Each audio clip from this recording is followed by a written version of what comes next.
When to switch completely to prelims preparation. ये सवाल बहुत सारे स्टूडेंट्स मुझसे पूछते हैं। अभी मैं 1:1 कॉल्स बहुत सारे स्टूडेंट्स के साथ कंडक्ट करता हूं और इसमें एक मेजर सवाल है कि क्या हम अभी से प्रीलिम्स की तैयारी या प्रीलिम्स स्पेसिफिक तैयारी स्टार्ट कर दें अगर हम 2026 का अटेम्प्ट दे रहे हैं। तो प्लीज ध्यान से बने रहिए क्योंकि मैं आपको एग्जैक्टली बताऊंगा अपने एक्सपीरियंसेस से और सक्सेसफुल कैंडिडेट्स के एक्सपीरियंसेस से कि क्या बेस्ट टाइम होता है टू स्विच फ्रॉम मेंस और from pre plus mains to pre preparation.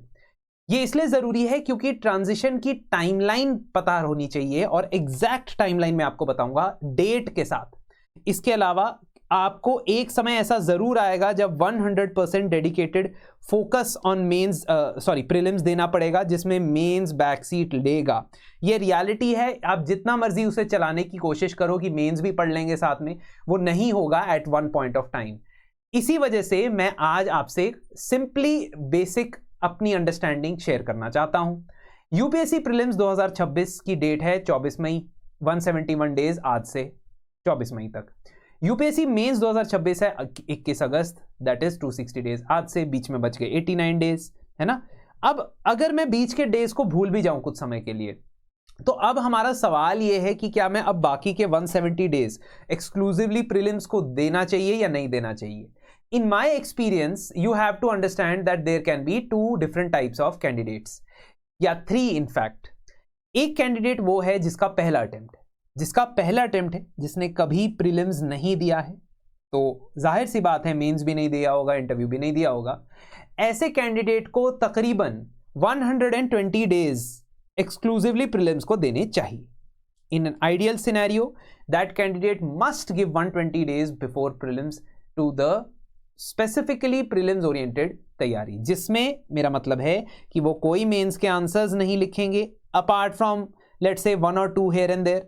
कोई मेंस के मॉक टेस्ट या फुल लेंथ टेस्ट नहीं लिखेंगे, मेंस के सब्जेक्ट्स नहीं पढ़ेंगे, मेंस ओरिएंटेड सब्जेक्ट्स जैसे कि एथिक्स नहीं पढ़ेंगे उस दौरान, internal security only from current affairs perspective, है ना, and let's say world history जैसे सब्जेक्ट नहीं पढ़ेंगे। ये होता है कंप्लीटली प्रीलिम्स स्पेसिफिक तैयारी, जिसमें वो सिर्फ प्रीलिम्स के मॉक देंगे, रिवाइज करेंगे, करंट अफेयर्स भी रिवाइज करेंगे। ये 24 जनवरी से शुरू होगा, जिसका पहला अटेम्प्ट है। पहले अटेम्प्ट कितने लोग दे रहे हैं प्लीज कमेंट्स में मुझे बता दो, so that I know first attempters कितने मुझे देख रहे हैं। सेकेंड या थर्ड अटेम्प्ट वाले लेकिन जिन्होंने कभी मेंस नहीं दिया, यानी जिनके लिए प्रीलिम्स एक पेन पॉइंट है, प्रीलिम्स क्लियर करना एक हर्डल बना हुआ है, एक चैलेंज बना हुआ है। Trust me, I can associate, क्योंकि फर्स्ट टाइम जब मैंने प्रीलिम्स दिया था मेरा भी नहीं हुआ था, फिर उसके बाद लेकिन लगातार 4 प्रीलिम्स हुए थे। तो ऐसा हो सकता है कि प्रीलिम्स दे रहे हो लेकिन क्लियर नहीं हो पा रहा है 2 या 3 अटेम्प्ट में। ऐसे व्यक्ति को भी, ऐसे इंडिविजुअल को भी 120 डेज अपने प्रीलिम्स के लिए सॉर्टेड रखने चाहिए। दैट मीन्स 24 जनवरी से पहले वो 100% या 24 जनवरी को वो 100% प्रीलिम्स के ऊपर जाने चाहिए।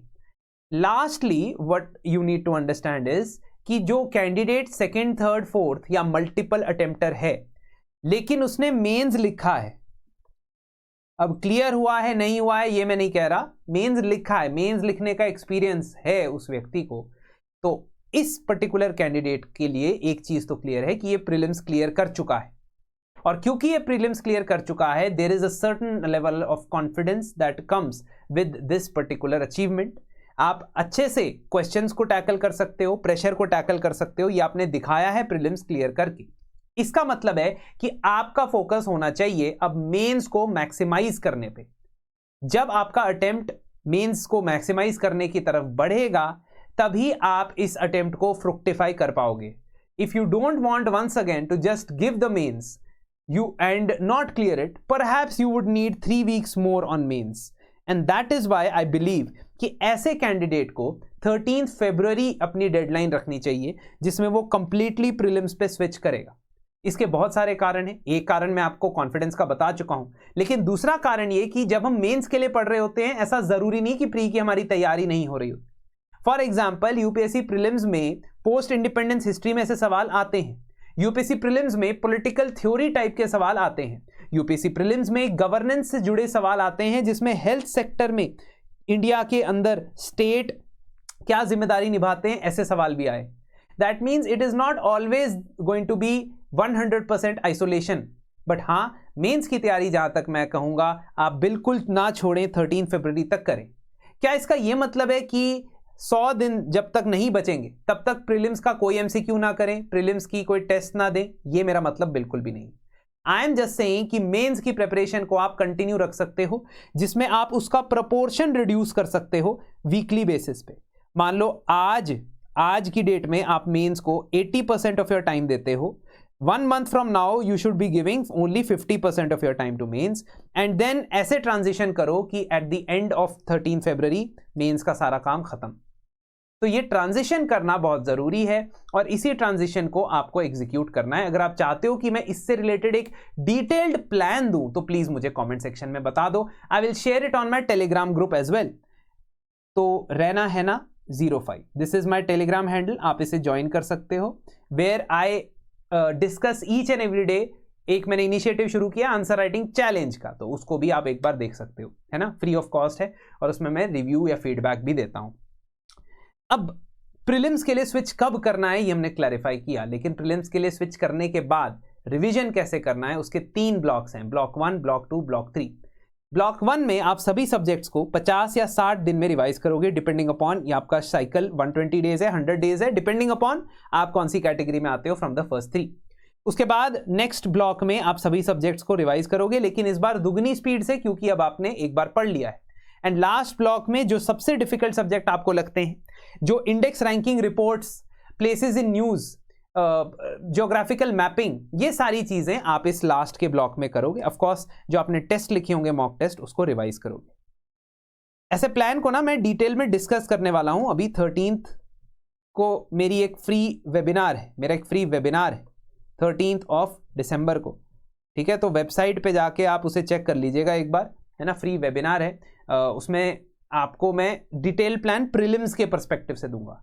यहां जो मैं कह रहा था, I will give you the entire schedule for the remaining 150 days. तो आप एक बार मुझे टेलीग्राम ग्रुप पे ज्वाइन करके बता दीजिए, वहां पे मैं आपको जरूर कनेक्ट करूंगा। अब अगले 2 महीने तक कौन से सब्जेक्ट को प्रायोरिटाइज करना है, अगले 2 महीने तक इन 5 सब्जेक्ट्स को प्रायोरिटाइज करना है, क्योंकि ये फिर आप बिल्कुल देखोगे भी नहीं 24 जनवरी या 13 फरवरी के बाद, डिपेंडिंग अपॉन आप कौन सी कैटेगरी में आते हो। एथिक्स 130 मार्क्स की theory, governance 85 to 95 marks, society 75 to 90 marks, security 50 marks, international relation 50 marks, ये मेंस की वेटेज है। तो इन 5 सब्जेक्ट्स के ऊपर काम करना अभी आपके लिए जरूरी है अगले 1.5 महीने के अंदर अंदर।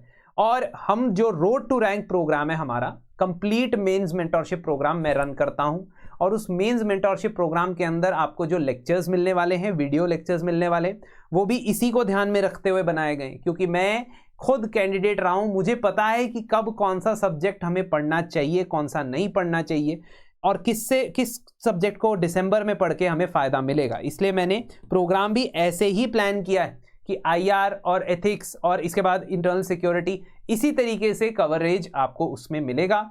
और साथ ही साथ मेरी 1:1 मेंटोरशिप के साथ साथ आपको प्रीवियस ईयर क्वेश्चंस का एक एनालिसिस भी करके दूंगा सभी सब्जेक्ट्स का, कि किस तरीके से उनको यूज करना है आपने अपनी प्रिपरेशन के अंदर। और इसी तरीके से मैं आपको बताऊंगा कि कैसे 3 पिलर्स आपने यूज करने हैं, syllabus, previous year questions and current affairs for your mains preparation. तो अब कमर कसने का वक्त आ गया है। आप लोगों के पास सिर्फ 24 जनवरी या 13 फरवरी तक का वक्त है, जिसमें आप अपनी मेंस की प्रिपरेशन को स्ट्रेंथन कर सकते हो, क्योंकि एक शॉकिंग रियलिटी ये भी है कि प्रीलिम्स और मेंस 2026 के बीच में 89 डेज का गैप है, जिसमें से 8 से 9 दिन रिजल्ट और कट ऑफ स्पेकुलेशन में निकल जाएंगे। और इन 80 दिनों में अगर आप एसए, ऑप्शनल और जीएस के चारों सब्जेक्ट शुरू से शुरू कर रहे हो, तो hardly there is any chance for you to clear the exam. इसलिए अभी वक्त है, please buck up and try to do your best, है ना। It's just an exam, it's nothing more than an exam to get a job, that's it। ध्यान रखिएगा अपना, और मिलते हैं आपसे जल्द। धन्यवाद।